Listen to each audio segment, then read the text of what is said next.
Health is a state of body and mind. Wellness is a state of being. We want you to have both. This is Channels of Health, the podcast giving you ideas and insights into new and time-tested avenues to health. From mental wellness and innovations in mental health to our daily lives and overall health journeys. Join your hosts, Patty and Damien, both founders of organizations dedicated to healing, as they bring candid conversations and new information to you. Let's start the show. Here are your hosts, Patty and Damien. We are here in Dallas, Texas today with Channels of Health. Patty Giola and Damien Skinner along with Joe Collins. Welcome, sir. Thank you. Great to be here. We are so excited to have you. I thought that I knew the kinds of subjects we were going to talk about today, and then we had about a 30 or 40-minute chance to visit and get to know each other a little bit better. So I want to ask you to tell a little bit about what you were discussing earlier, the inaugural program that you were with the FBI.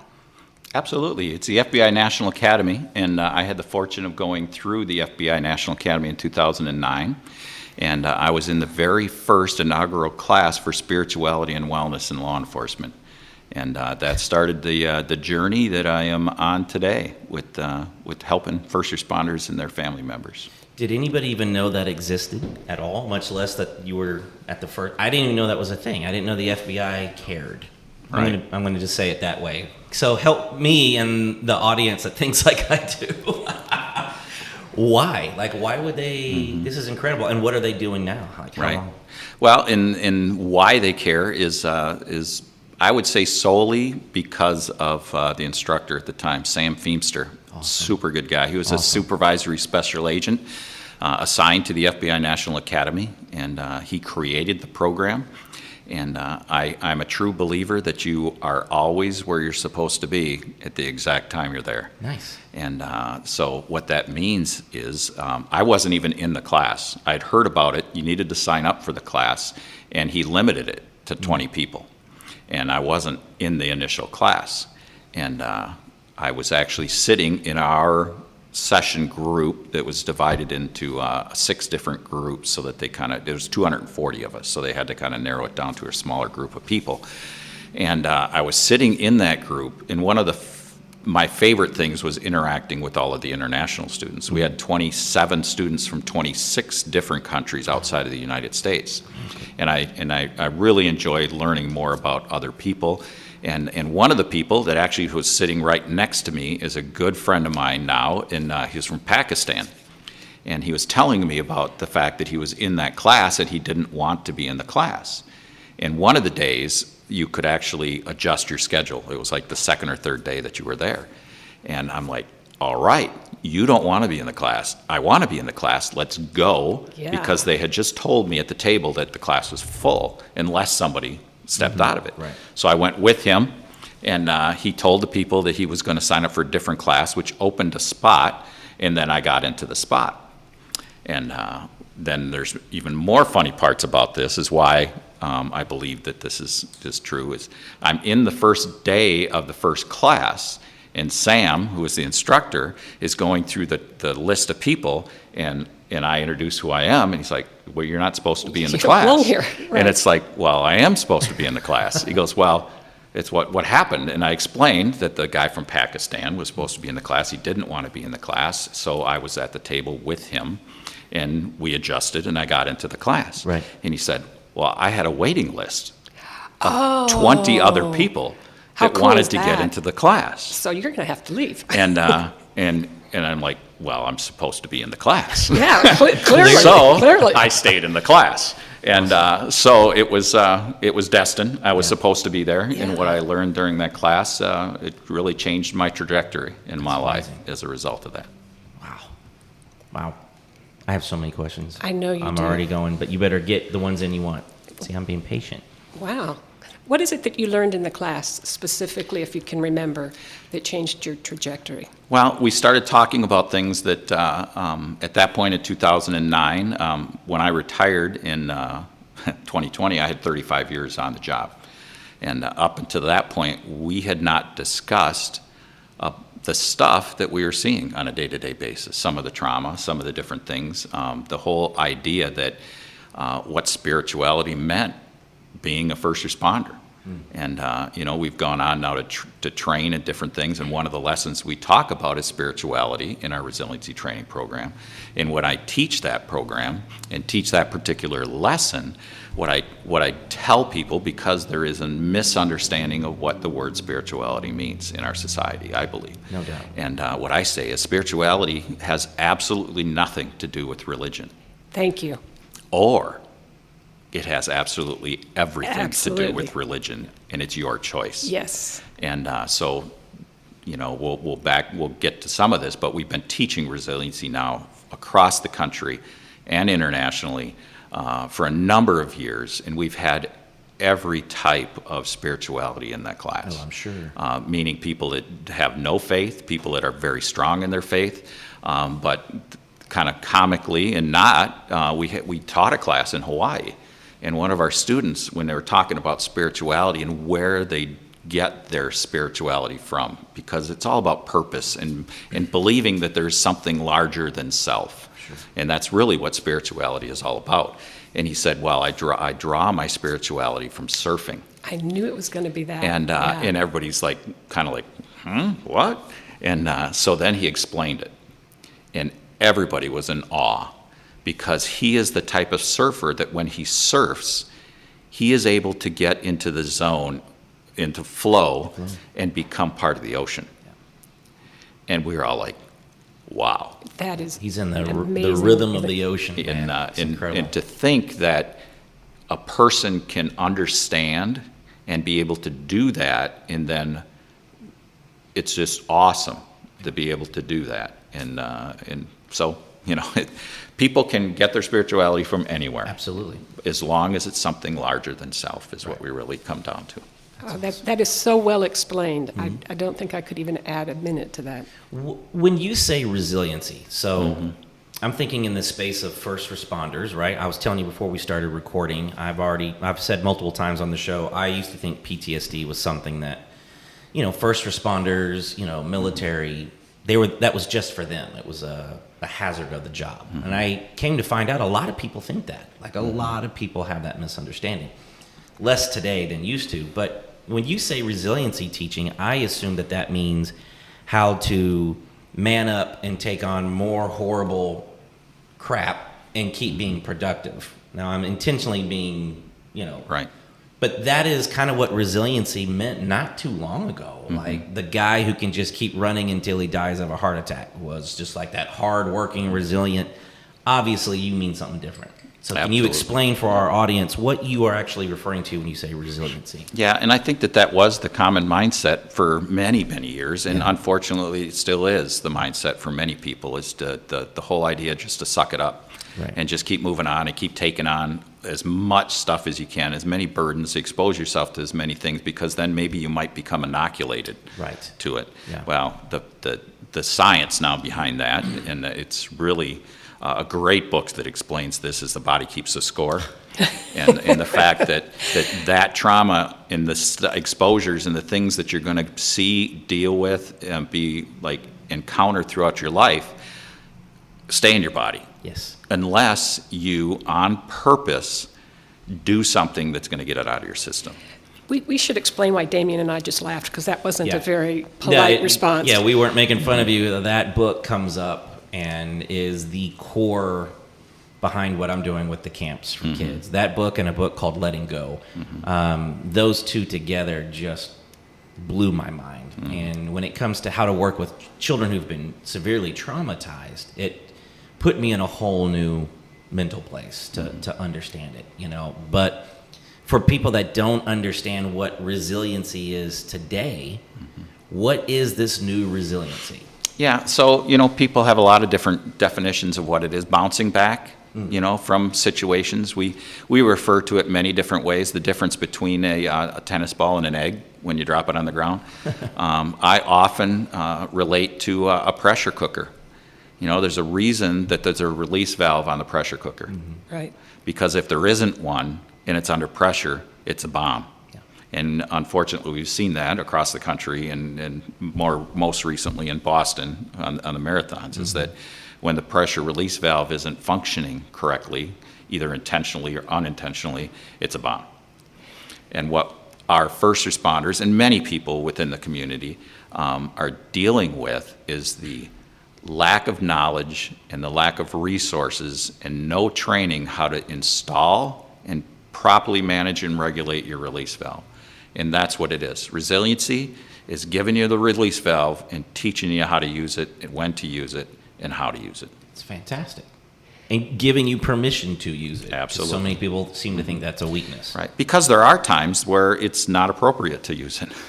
Right. And you know, we ask our first responders in our society to do things that most people are adverse to, that they don't want to have anything to do with. A normal human being will avoid a critical crisis situation. They don't want them in their lives. Right. So what they do is everything that they can do to plan and protect themselves and their families from having one. Correct. Well, we train our first responders, expect our first responders to run toward them and to take care of them for us. Right. That is not the normal human response. So what we have to do is we have to train our people to do that, and then when they get there, to be there and be able to handle it appropriately and respond appropriately. But what we haven't done as a society and as organizations and as a culture, what then? Yeah. And it isn't now just suck that up and move on to the next one, because we now know, we have the knowledge and the science behind the fact that that can potentially damage the human brain and the human psyche and the spirit. Now with knowledge comes responsibility. Now what? What are we going to do now that we know that that is the case? Right. And that's where we have to do resiliency training. We've got to get them the resources ahead of time. We call that upstream, you know, getting upstream. And I heard a lot of people say, well, yeah, it's all upstream prevention things and stuff. What does upstream mean? And I heard a great example from someone that was actually teaching a class on that, Stephanie Kahn. She's a former police officer from the Dallas area, actually, and she's a psych doctor now, and she lives up in the Portland area. Very cool. And she was presenting, and she gave a great analogy of what upstream meant. And she used a story about it, is that there was a group of people at the base of a waterfall, and there were all these people falling over the waterfall, crashing into the rocks. And all these medical people were at the bottom of the waterfall, helping all these people triage and getting them out to care. And one of the helpers down there at one point looked at everybody and said, I got to leave, but I'll come back. And like, no, you got to stay here. There's not enough of us already. And there's all these people falling into the rocks, and we have to help them. And like, you have to stay. And the person, no, I have to leave, but I'll be back. And it's like, where are you going? It's like, I'm going upstream to find out why these people are falling in the river. Right. And I'm going to try to stop them from falling in the river. Or if they're in the river, I'm going to teach them how to swim. Oh, that's a great story. I love that. It's great. Moving the fight to where it makes a better, Absolutely. bigger impact. Absolutely. So that when the crisis happens and when our first responders are going to encounter the trauma and the situations in their life, that they have the tools and the resources to understand what's going on with their physiology. Right. And that's really what this is about too, is it becoming aware of what's going on inside. Yeah. So talk about teaching resiliency, because I know that you do that. You are a master instructor. I was so excited to get you here, I forgot to give all of your great credentials. Yeah, no doubt. So share a little bit about your credentials. Well, in 2009, when I went through the FBI Academy, I was asked to come back and help with the project that Sam Feemster was running at that time, and he called it Bestow. And it was Beyond Survival Toward Officer Wellness. He had a great phrase that he would say, and it's, we expect our first responders to come on the job healthy, both medically and mentally and physically. But then what we do is we expect them to walk through the mud and come out clean on the other side. But we don't give them the resources or the wherewithal to how to wash it off. Yeah, how to clean And up. that includes starting the career and through the career and through their retirement, helping them be healthy. And so that was my first experience with resiliency.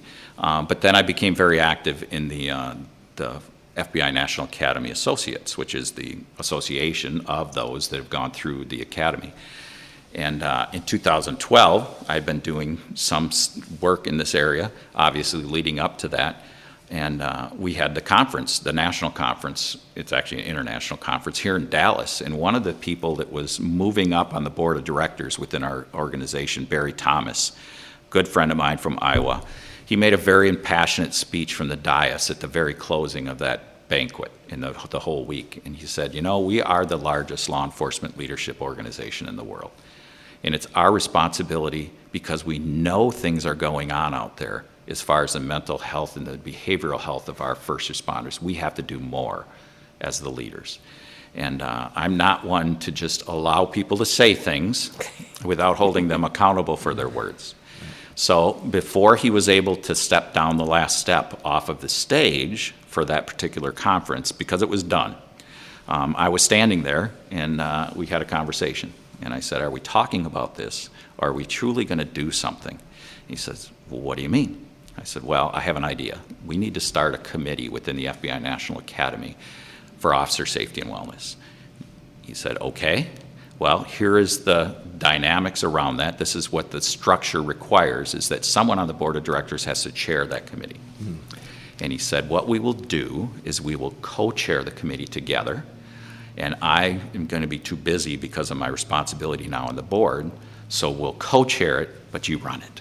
And I'm like, okay, because I'm not going to say something without holding myself accountable. So that's when the FBI National Academy Officer Safety and Wellness Committee and initiatives began as a result of his speech. And so at that point, we kind of came together. We kind of put together 3 different legs that we were looking at as how we could do help. And what it boiled down to is awareness, because we really felt that we needed to be better at creating awareness around this particular situation.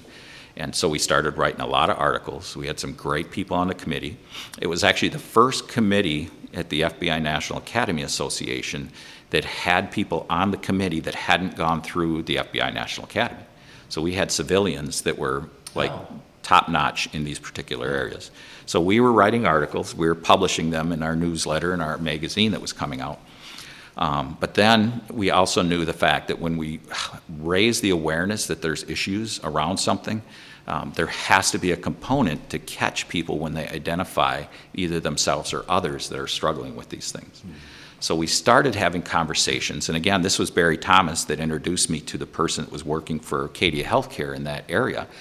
And we actually formed a relationship between Acadia and the FBI National Academy at that time. And it was the first and only partnership of any level that the FBI National Academy Association has with the behavioral health company. Wow. And it's the only one that Acadia has in that capacity. So that began in 2015. So that was the second leg. And then the third leg was training. I had been to so many trainings, I guess I'll use that in quotations, where people were only telling you that there was a problem. And that's not, in my opinion, that's not training. That's just, Right. Shock and awe. It's like, oh my God, there's all these problems and stuff. And then you're done with the training and you're like, now What do we do? Yeah. You're telling me there's a problem. I've identified with some of the stuff that you're telling me about. Now what? Yeah. So that's when we came up with the idea that we needed to find training. And so because I was involved with Sam Feemster's program in 2009, he had asked me to look into the Army's Army Resiliency, the Right. Soldier Resiliency Training Program that had been started at West Point through the University of Pennsylvania. It was Martin Seligman's work from the University of Pennsylvania's Positive Psychology Unit. And because I was in the right place at the right time, one of our classmates was a major in the Army who was actually working at West Point, and her husband was a colonel. And so I reached out to her, and she put me in touch with the psychological department actually at West Point that was doing this. Lord. And again, you're always where you're supposed to be I at know. the time that you're there. And I actually called the guy, and he was a reserve deputy as well Holy as the smokes. psych guy that was running all this stuff. And we just started connecting immediately, and we had great conversations about it. And then we started looking at their program, and we had some other people that had come to us that was working here in the Department of Public Safety that were doing a lot of these things as well.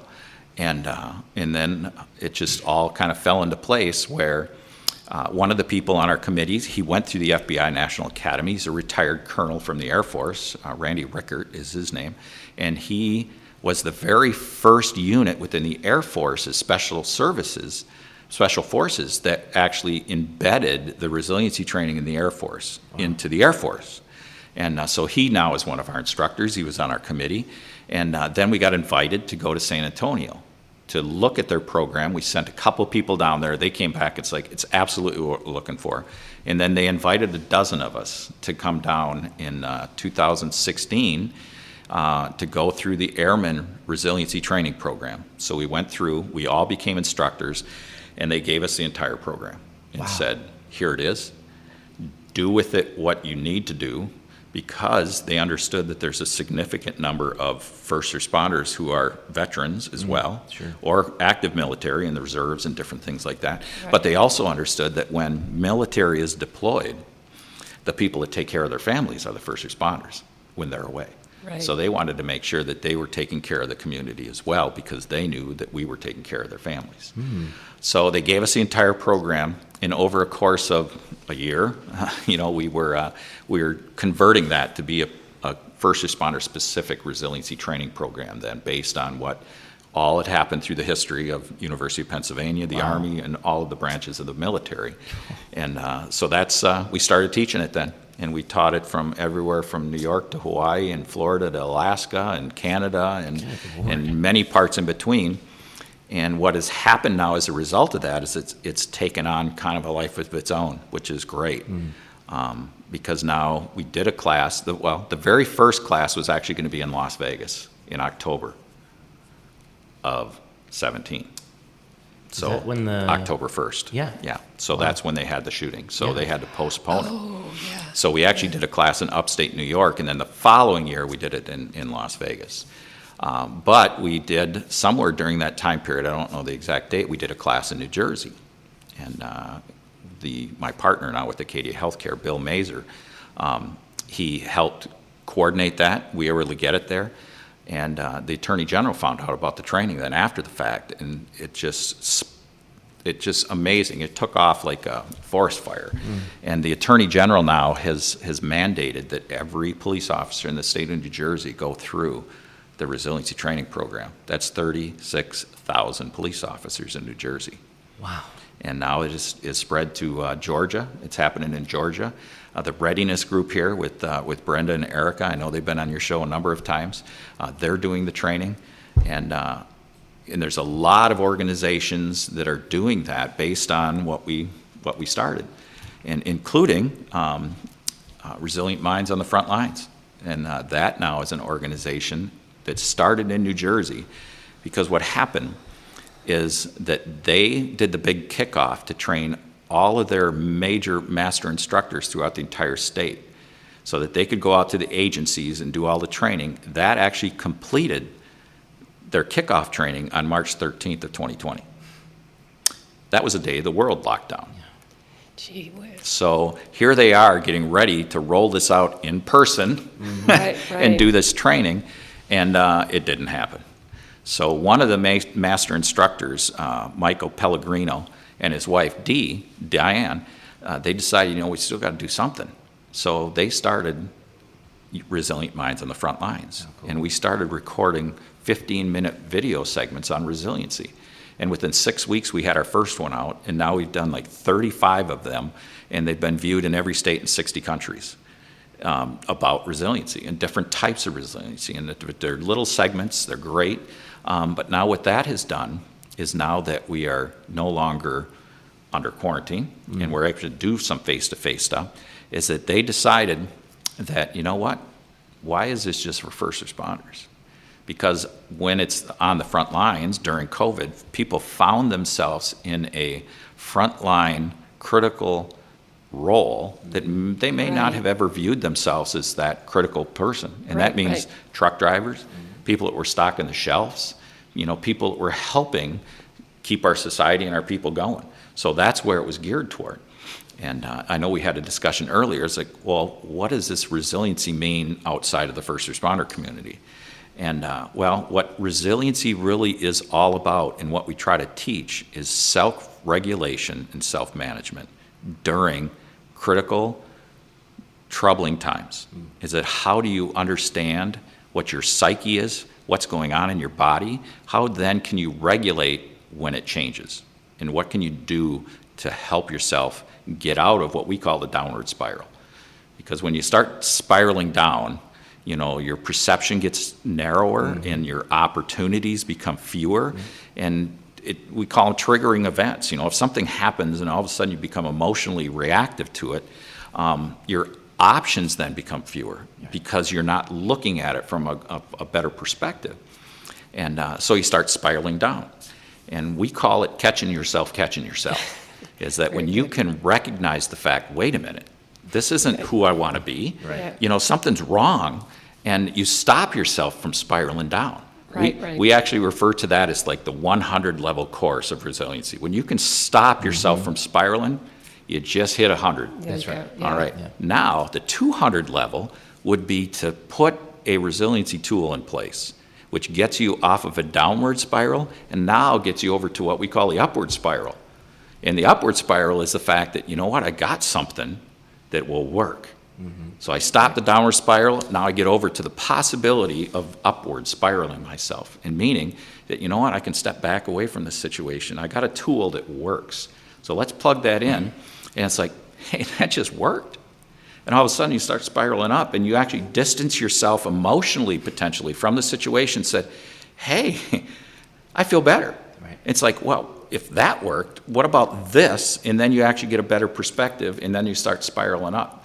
So the 100 is stopping yourself, 200 is jumping over to the upward spiral, 300 is plugging in a tool or resource to start yourself spiraling up and feeling better about the situation. Now, if you want to go to the graduate level, bring somebody with you. Yeah. Jedi level. When you see somebody else spiraling out of control because of a situation, and you're able to stop yourself and get yourself on an upward spiral, grab that person, bring them with you. Bring them with you, yeah. And start plugging the tools in for them. That's awesome.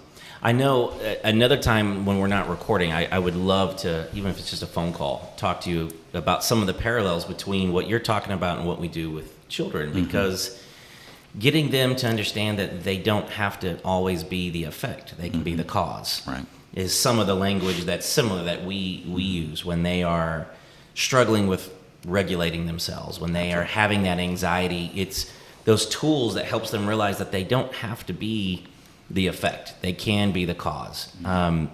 We've noticed that slows the anxiety down to where they can make a choice of their behavior, where before they were just in like this primal response mode. Absolutely.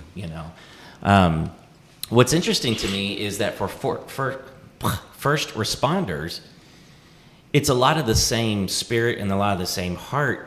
What I find so interesting is when you talk about upstream, you guys can just keep moving that further and further upstream to where there will be a time where this information is just being taught in our schools and children are being raised. Like when I was in California filming with the Circus Center, all the kids there in public school have mindfulness classes. And I thought, I wonder what that really means. So I sat in Jeremy's girls. Okay. I sat in on half of a mindfulness class. It was legitimate, very real, how to understand what's happening in your mind. They were teaching the kids the chemicals that were firing and dumping in their brain. And I look at this kid, and this kid's 13. So it's interesting to take what you're doing and keep moving it back further and further and further. So where do you think this teaching, this approach, where is it going? Like, what's the big, it's already like a wildfire. Right. And I think what the plan is with the Resilient Minds group is we've got a number of different psych doctors, including a child psychologist, and we're creating a program for kids, a resiliency program for children. Dealing with mindfulness, that's one of our lessons that we teach is acceptance, mindfulness, and meaning making. Right. And really understanding the fact that, for me to understand what's going on in my life and understanding my physiology at the moment, I've got to be there.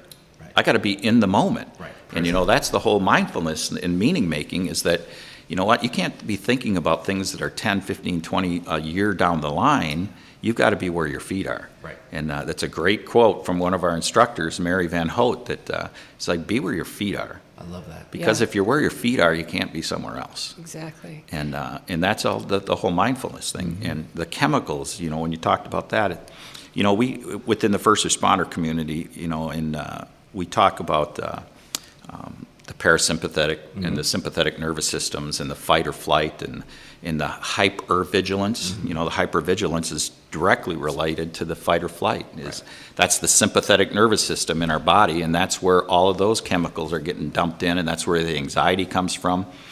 And that's actually the reactive part of our brain. You were talking about the fact that I'll use the generic terms that I understand, is that you got your puppy brain and you got your mammal brain. Right. The very base of your brain, which everybody that's a human or a mammal has that particular brain. That's the reactive brain. Right. That's not the prefrontal cortex or our human brain. And when we are reactive and anxiety and all of those chemicals are getting dumped into our body in the fight or flight, that's where that is being activated, and that's the sympathetic nervous system. Yeah. And we relate to that also as the gas pedal. When that's activated, you slammed your gas pedal down to the floor. I call it redlining. Absolutely, yeah. Well, absolutely, you're in the red. Yep.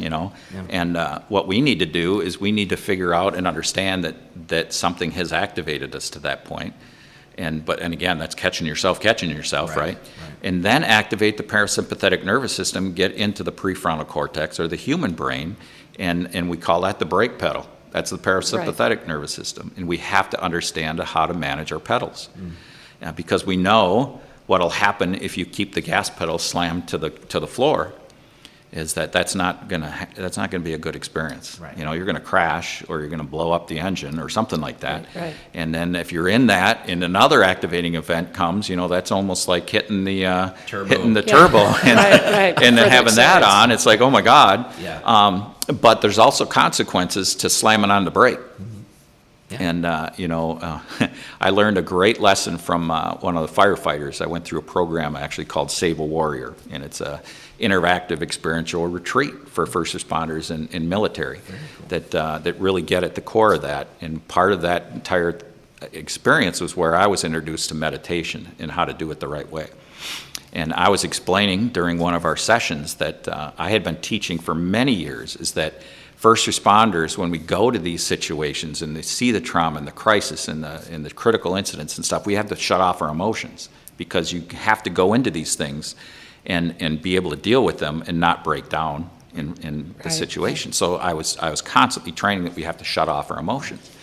And a firefighter, good friend of mine now, Maddie, he's like, do we really have to shut them off? And it's like, of course we do. And I explained again to him. It's like, do we really have to shut them off? It's like, yes. So I was kind of getting frustrated with them. And Are you not listening? So shortly after that, we did our first experience with meditation. It was a 20-minute meditation they call warrior meditation, just kind of make it a little sexier.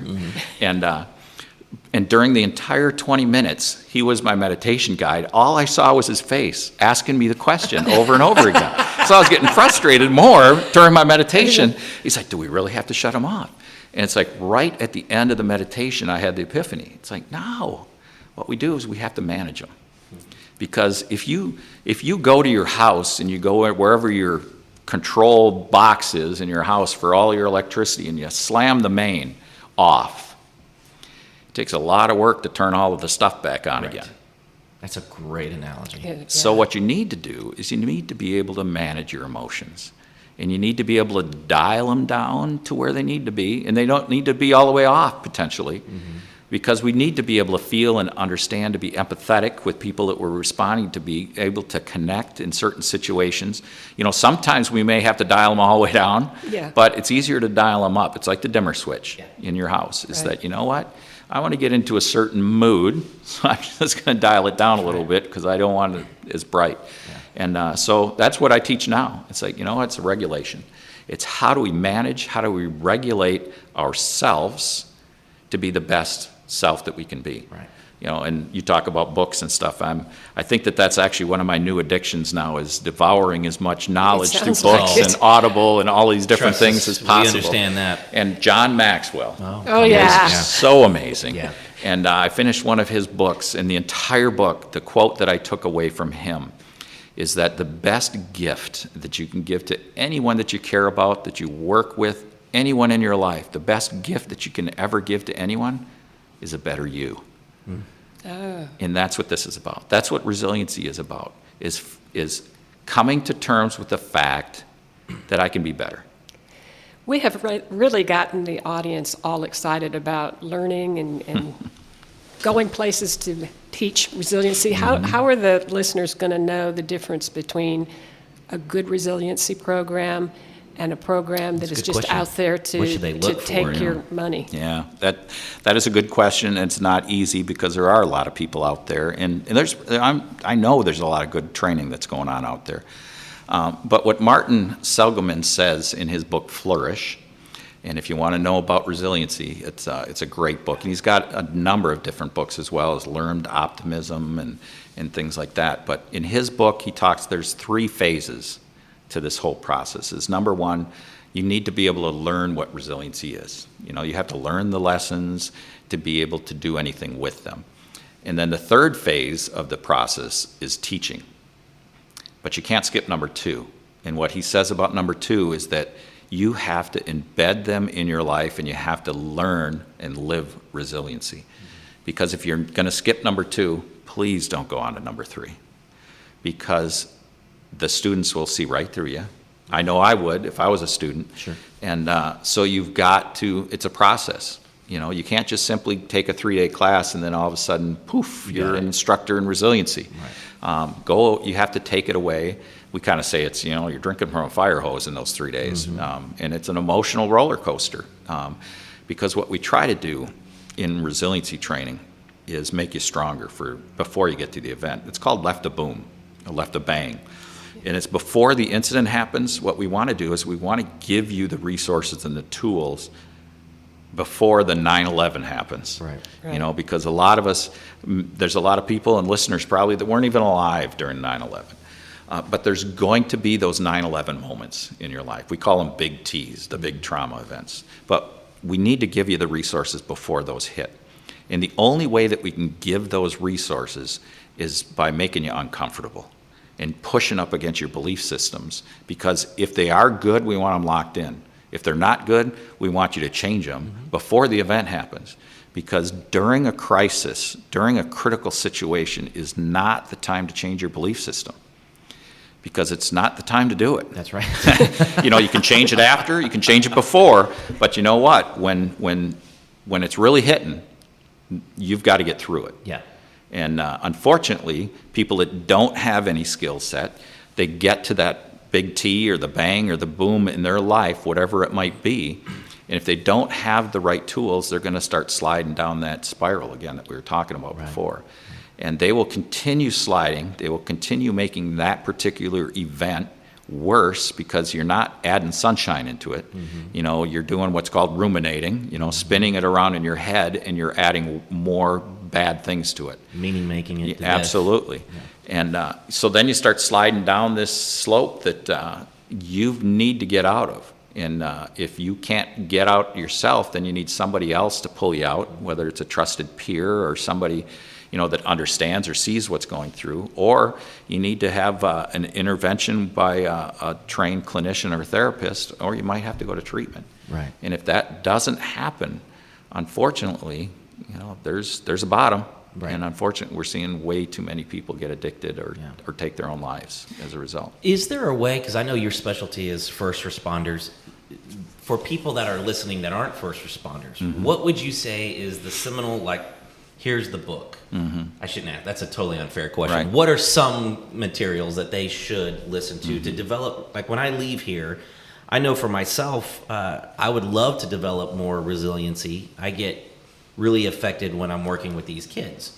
So where would you say, not first responder resiliency, but where should we start? What would we, because I'm an Audible guy, YouTube guy, what would you suggest? Well, first of all, that group that I was talking about, Resilient Minds, they have a great website with a lot of information on it, and it's resilientminds.us. Okay. But if we're talking about books, there are some amazing books out there. One really fun series of books, it's actually, it's called The Why Cafe. And that's a book that I actually made mandatory reading for our master instructors. Wow. And It's a very short book. It's on Audible. It's like 2 hours to listen to, and I've held people captive in my vehicle for that amount of time on drives and listened to it. Sure. And I really wish that I could remember who made this statement to me. And they said, you know what, don't tell me about the books you've read. Tell me about the books you've reread. And I've read and listened to that book probably 15 plus times, and I've shared it over 500 times with people. And the Why Cafe forces you to ask yourself the big question: why am I here? Why am I here? And if you ask yourself that question, you truly ask yourself that question, during the book, what they too talk about is that you'll find your PFE, or your purpose for existing. And once you truly identify what your purpose is, everything that you do is geared toward your purpose. Absolutely. And I found my purpose, you know, and your purpose and your why, you know, Simon Sinek talks about a lot of that with some of his things. Your why, it can change. You know, once you achieve something and you think that that's what your why was, it's like, well, now what? You know, I got to find my new why or my new purpose and stuff. So my purpose is helping first responders and their organizations and family members get the help that they need, whatever level that is. But I think that what's changed now for me is what my purpose is to be the best me I can every single day. Because if I do that, the other stuff will also get helped. And so that's what I kind of focus on. So that book is really fun, you know, to read. Flourish, we talked about that one as well. That's by Martin Seligman. There's also this fantastic book that I've shared a number of times, and it's called Gratitude Works. Okay.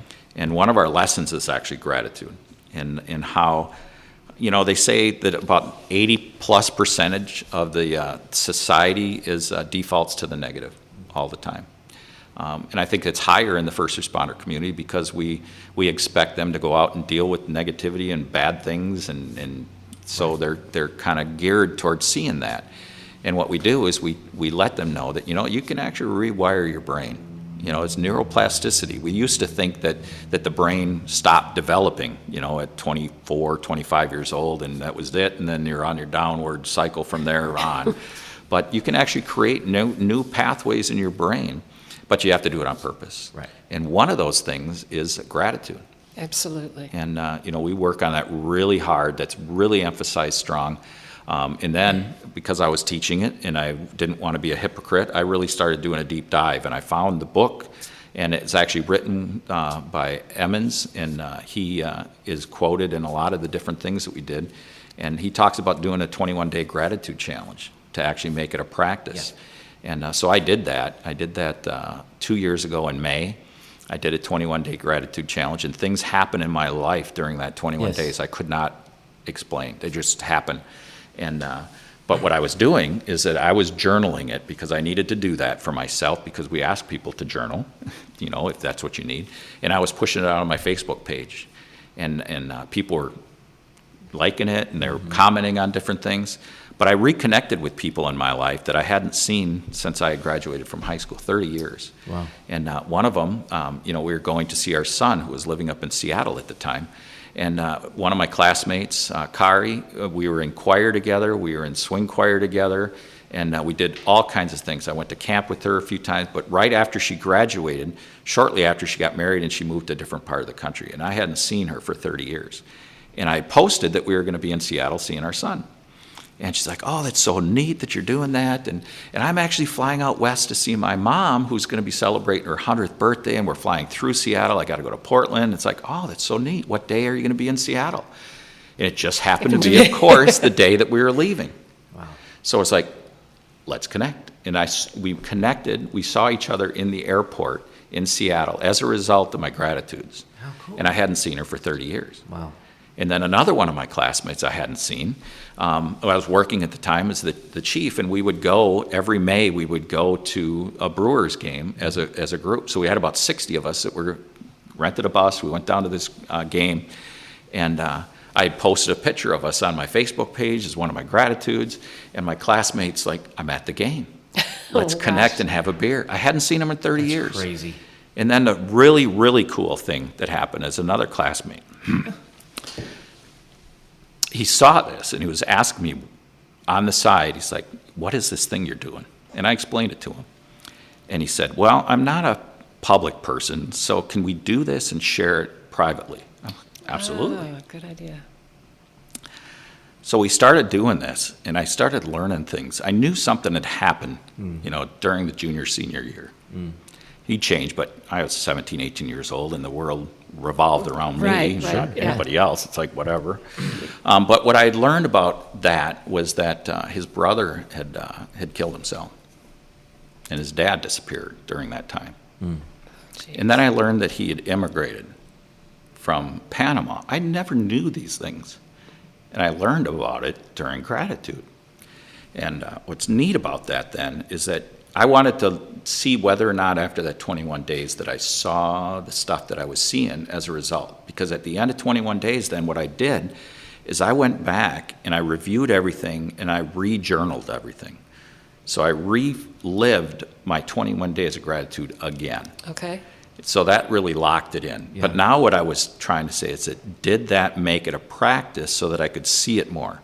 And I recognized that I wasn't seeing it as much as I was when I was journaling it and sharing it and pay attention to it. And it came to light actually on July 22nd when a good friend of mine was teaching at a law enforcement department. He was teaching a different class, and he called me and he's like, there's an officer here and he's struggling. He's been involved in a couple of officer-involved shootings that didn't go well. He said, well, you talk to him. I said, absolutely, I'll talk to him. So we talked, and then, I started doing some resiliency coaching with him and stuff, and we started this gratitude challenge. And I said, there's a 21-day gratitude challenge. We're going to do this. We're gonna see how it works for you. And so on the 86th day of the gratitude challenge, he actually went to the Save a Warrior program.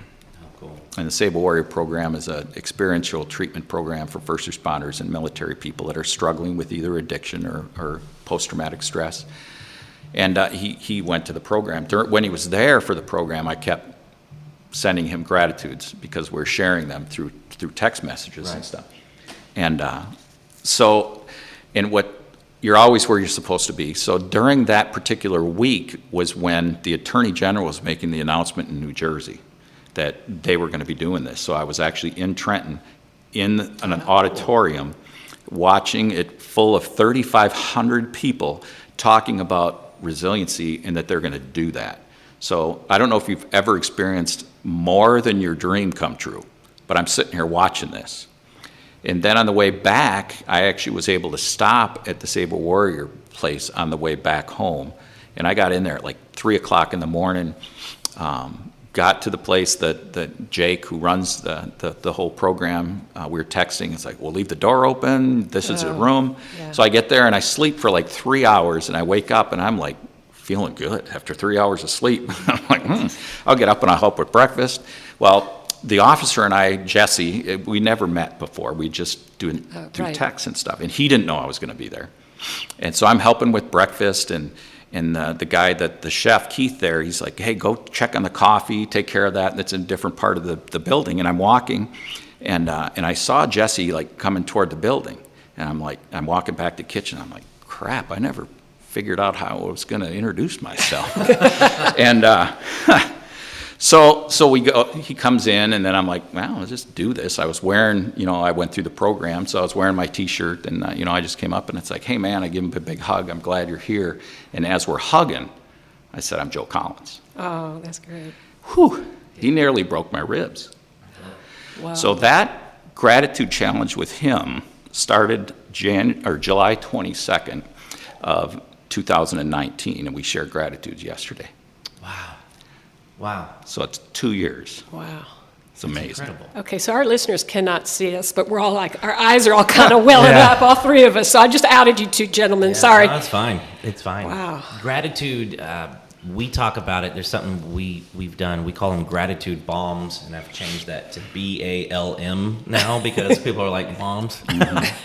But when the anxiety, when whatever is happening, those big T moments, or even some of the small T moments for some people, I have a readily available list of visual gratitudes. I've walked Patty through this multiple times. Yep. My son laughing, different things that I can. Now I had to do it with intention. It Right. wasn't. It's not like when I'm in the crap, I'm like, oh, my son, because I can't think of anything. Right.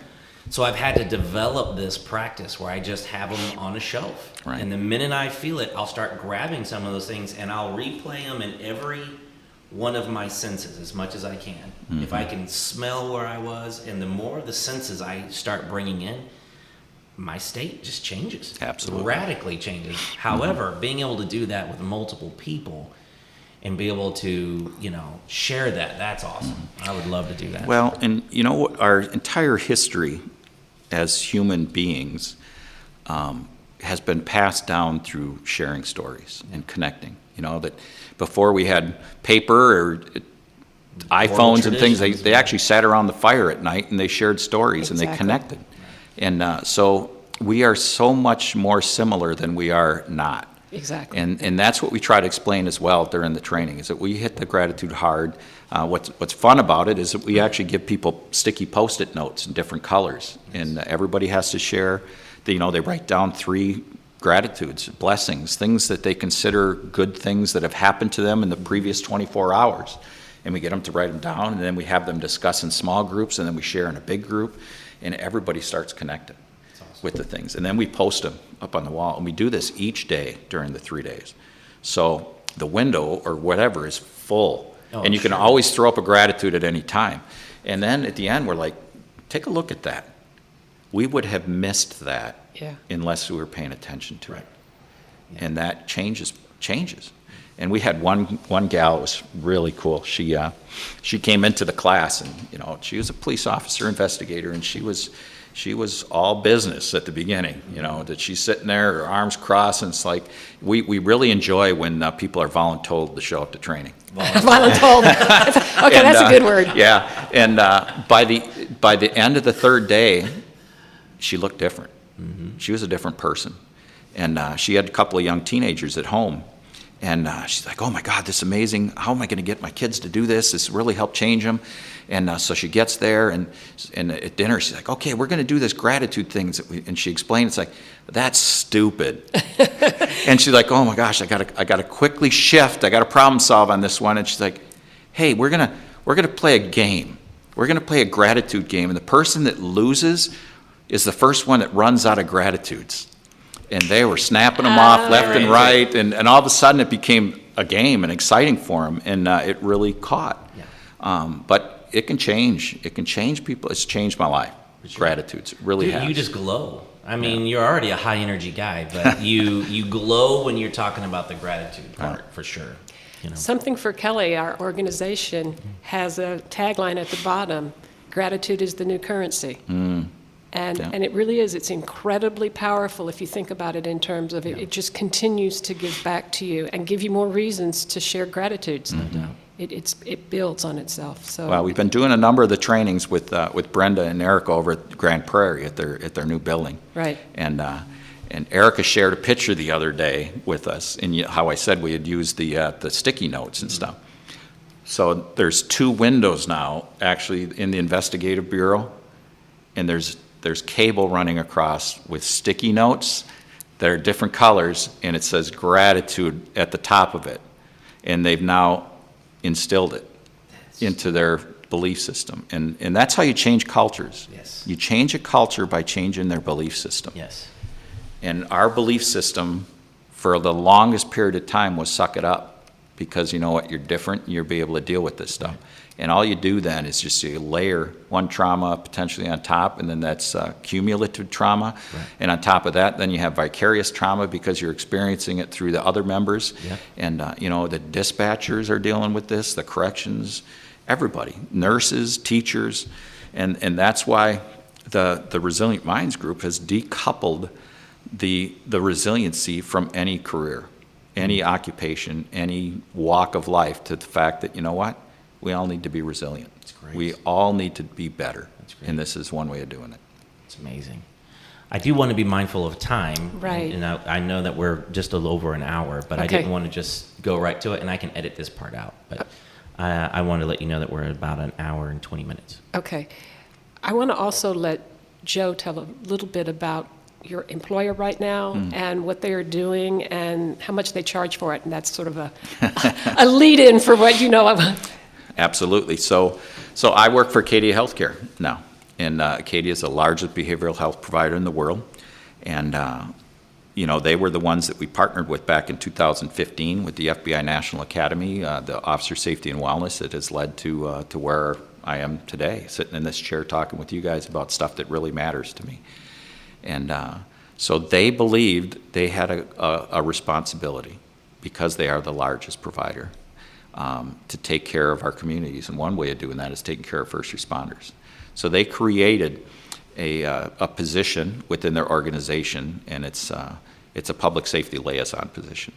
And there's two of us now. So Bill Mazer on the East Coast, and I have everything west of the Mississippi. He has east. I retain Wisconsin and Michigan because that's where I'm from. I now live in Texas. So I know all about y'all and all y'all and y'all. and the plural of y'all. Yeah, and the fact that you don't use H's. I don't know what's up with that. No, but not necessary. yeah, so, but what's cool about my position is that I can live out my purpose and my passion of helping first responders, their organizations, and family members navigate the behavioral health world. Because I jokingly say, and it's not necessarily a joke, is that you don't want to go to Google to search out your behavioral health care. For sure. Because what I say is that I have not found anybody's website out there, whether it's a treatment center, a therapist, or someone doing resiliency training, that say that they suck.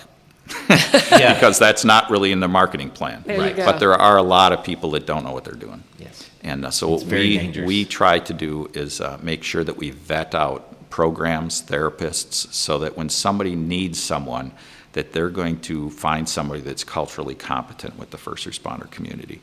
And there's so many then within the first responder community that also are veterans or active military. And I've seen statistics right now that it's probably between 20 to 25% of the first responder community are also veterans or active military, whether it's guards or not. And so there's a lot of crossover in that community as well. So that's what I do every day. And as far as cost, what I do is absolutely free. That they believe that they have a responsibility to do that. And that's the nature of the organization, is that they understand that they need to take care of our first responders. And what's neat about that also, and why I truly work for Acadia Healthcare, is that they endorse and send me and encourage me to help teach people resiliency, which is interesting business plan, because the only way that Acadia makes money is if somebody goes into treatment. Mm-hmm. And what I'm doing is I'm trying to prevent people from having to go into treatment. So they're upstream. Yeah, I think that's a wonderful end of the story incredible. here. Isn't that great? They're trying to put themselves out of business. That's right. That's the way it should be. Absolutely. So, Is there a place for any first responders where that's listening, or family that knows someone? Right. They need what you're doing. Absolutely. How do they get in contact with you? Well, we were fortunate enough to be able to stand up a web page within the Acadia system, and it's actually helpingfirstresponders.com, and it's helping the number 1 ST responders.com, and it's got all of our information on there. It's also got a bunch of resources on there, some videos. We've been doing a lot of articles for different organizations. That's all on there, and you can contact us. Our contact numbers are on there, and that's give us great. a call. Joe, I want to thank you so much for joining us today. This has really been a wonderful experience, and I know it's going to be very helpful when we release it to the people who are listening. So thank you once again. We might have you back if you'll be willing to come back and join us again, because there's a lot more we can talk about as the culture evolves. Yeah, no doubt. Absolutely. Thank And you, anytime Joe. I can get the host to tear up, I'm good. Oh yeah, that was good, man. That was some Barbara Walters right there, man. So listeners, we thank you so much for being with us. Make sure that you check out channelsofhealth.com for the rest of our episodes, and we will see you in the next one. Thank you for listening to Channels of Health. We're so glad you've joined us today.